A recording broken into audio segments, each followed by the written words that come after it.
Assalamualaikum warahmatullahi wabarakatuh. I'm Muhammad Shamim bin Sazli, number notary I20104594. Today I want to talk about what is depression. Depression is an emotional and mental disorder in which people express deep pain, guilt, and sadness. Depression can manifest itself through a variety of physical and bodily symptoms, which is why it must be diagnosed and have medical control for a specialist in the field of mental health. Next, depression is characteristics because sadness and despair are much greater and more lasting than when a person only feel depressed or feel sad at certain events. In such case, the sadness or melancholy is usually temporary. But in situation of depression, the opposite occurs. Feeling of pain and disinterest persists for a longer period of time than usually, affecting the personal and social life and professional life of individuals. Okay, next. Who is risk for depression? First of all, ever had depression in the past? A person had depression in the past. Next, have a family member who suffer from depression, suffering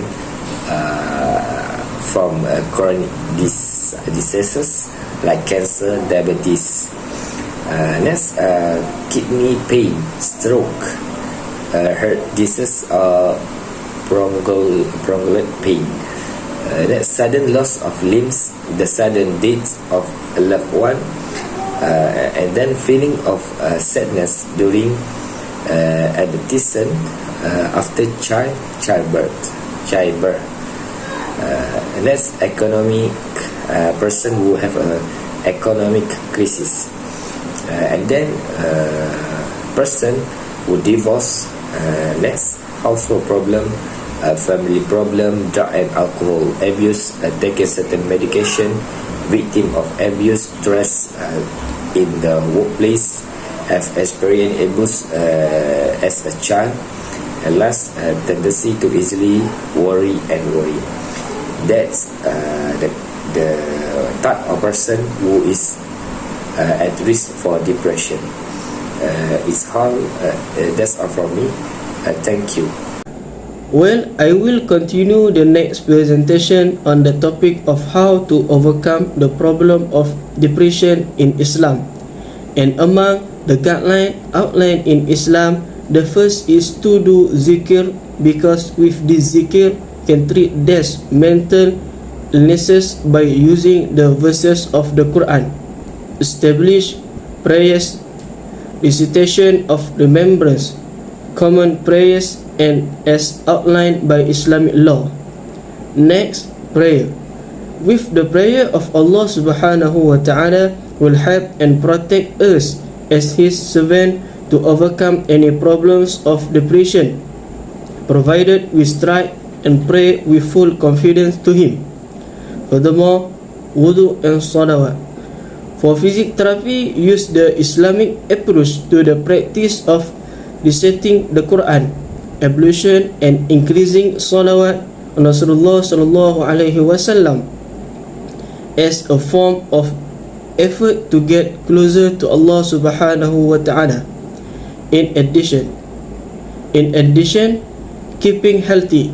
Islam encourage us to balance as well effort to curb this mental illness physiologically or externally. Among them is maintaining one health through a balanced diet and following the sunnah and regular physical and leisure activities. In conclusion, no matter how many problems or difficult that contribute to emotional stress and depression, we need to realize that it can be faced successfully if our action comply with Islamic law. That's all from me. I leave back to the next presenter. Okay, now we continue our topic. My name Fatin Sufia Aziza binti Muhammad Nasrizal. Nombor metrik I20104492. Before we finish this discussion, let me share with you all about the symptom of depression.